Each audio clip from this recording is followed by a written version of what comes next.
El interés de esta conferencia es poderles compartir prácticamente una experiencia de vida de más de 40 años de vida como profesor, en cuyo transcurrir se elaboraron 26 libros, y eso es lo que voy a tratar de hacer un recorrido inclusive desde el vientre materno para poder ir mirando todas las obras que fui construyendo con respecto a esto. Siempre que comienzo una charla parto de una hipótesis. Esta conferencia Neuropedagogía Lúdica y Neuromarketing trata de eso. He sido muy amigo de esta frase de Aristóteles que dice que quien ve crecer las cosas desde el inicio tendrá una mejor visión de ellas. Yo pienso que eso es demasiado importante y por eso fue que yo entré en el ambiente intrauterino para tratar de encontrar algunas respuestas a la vida mía como maestro. Exploremos entonces esos ambientes. Hay una concepción de Stanisław muy hermosa que se llama matrices perinatales. Vamos a ver 4 matrices. La matriz 1 se llama paraíso lúdico amniótico y es tal vez la matriz que más originó la posibilidad que yo trabajara alrededor del juego. Es decir, hay teorías que plantean que el niño dentro del vientre materno no tiene conciencia, inclusive hasta las teorías religiosas, qué tristeza, las teorías lacanianas, las de Freud. Yo siempre he dicho que desde el vientre materno hay conciencia, y hay una conciencia lúdica, y voy a tratarla de evidenciar con estos gráficos, inclusive gráficos intrauterinos, que nos muestran el niño riéndose desde las 3 primeras semanas riéndose, bostezando y una serie de actividades realmente hermosas. Actividades como cuáles: el niño salta en el vientre intrauterino, el niño se envuelve en él, da brincos y patalea, y a veces las madres dicen que no, que el pataleo se siente a las 5 semanas o a las 6 semanas. No, desde el primer mes se pueden sentir esos pataleos. Pero hay algo muy curioso y muy hermoso, y es la forma del embrión. Mire, si cogemos embriones de diferentes animales, tenemos muchas similitudes. Y a veces cuando decimos nosotros el hombre es un animal biológico, a veces la gente lo malinterpreta. ¿Por qué?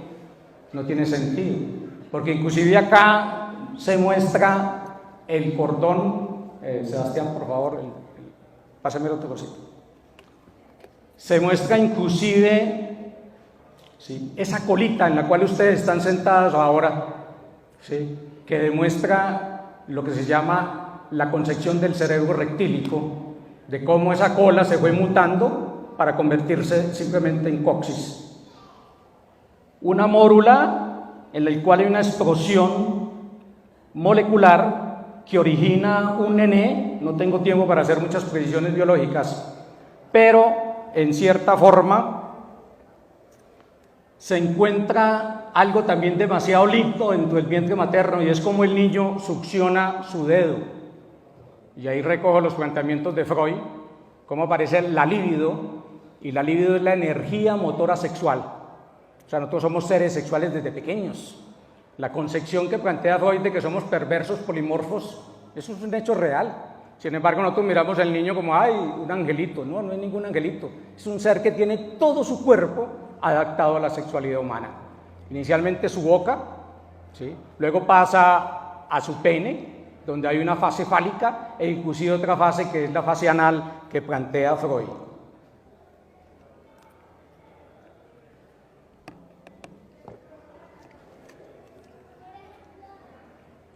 Aspectos dentro del vientre, repito, el succionar el dedo ya implica a tener el niño esa vida sexual, ¿cierto? Acá vemos, por ejemplo, lo que es un mal útero, ¿sí?, cómo el niño se tapa los oídos, precisamente ¿por qué? Porque está escuchando una serie de elementos externos que muchas veces es o la violencia del padre sobre la madre. En eso somos muy famosos, más de 80.000 denuncias en el país por maltrato familiar. Eso es muy triste, la vida que vive nuestro niño colombiano. En ese sentido lo miro. Nuestros primeros sueños, ¿sí? El niño vive durmiendo casi más de 23 horas dentro del vientre materno. Y ahí viene una pregunta muy linda: ¿qué sueña? Entonces, en ese sentido hay que pensar en los arquetipos de Jung, toda esa serie de estructuras simbólicas que hemos heredado y que son prácticamente todo lo que tiene que ver con la memoria genética.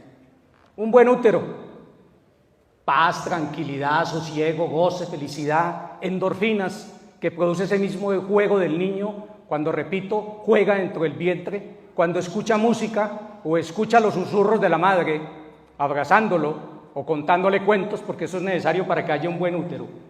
Por eso el vientre materno es una de las primeras hipótesis mías, es mi primera escuela. Ni la mejor de las madres puede compararse con un buen útero.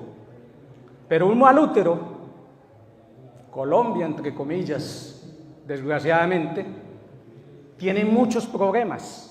Y mire lo que puede generar un mal útero de un padre violento: disminución del tamaño del cerebro, o una madre adicta a la droga, al cigarrillo o al alcohol. Anoche nomás decían en televisión que el 80% en una encuesta de las madres que iban a tener sus bebés habían consumido ya droga o alcohol.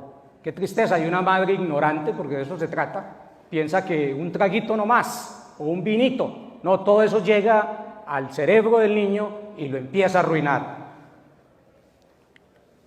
Aumento de la irritabilidad límbica, que es lo que hace que posteriormente aparezca la violencia, que ahí aparece un libro que se llama Comportamientos Violentos, que es uno de los libros míos favoritos que plantea el problema de la violencia. La disminución de la inteligencia, la hiperactividad, que prácticamente se volvió cultural, y sin embargo en las escuelas a toda hora viven con los niños: camine, vamos a restarle Ritalina. Qué enorme error el que se hace cuando en este momento los nativos digitales y los niños que viven en medio de las tecnologías, que es lo que vamos a ver ahora, son niños que son propensos precisamente a ese tipo de inatención y a ese tipo de hiperactividad. Yo, cuando trabajaba como docente en un salón de clases, habían más de 10 o 15 niños levantándose continuamente.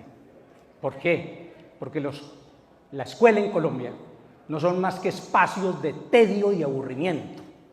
Son totalmente inadecuadas, desde los jardines infantiles hasta las escuelas que hay. Hay colegios que dicen que son aparentemente modernos. Yo no creo en esos colegios, para decirle la verdad.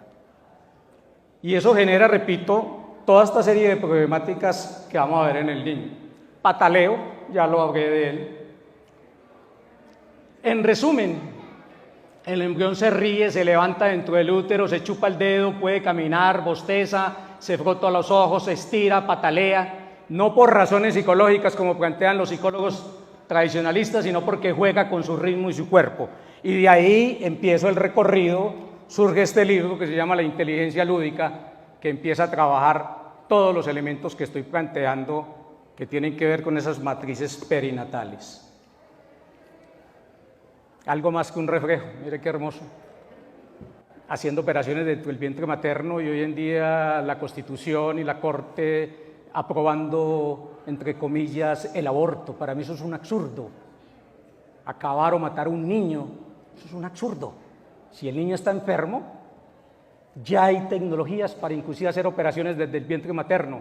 Si la madre fue violada, pues qué pena, algo muy violento, pero lo que yo sugiero es tenga el bebé y entréguelo, pero no matemos nuestros niños, no hagamos ese tipo de aspectos, repito, que es ignorancia de la misma gente cuando plantea que un embrión, que eso no es nada, que en un mes, eso es lo que le dicen a uno los médicos, desde el momento celular, desde el momento de la concepción, hay inteligencia y hay conciencia humana.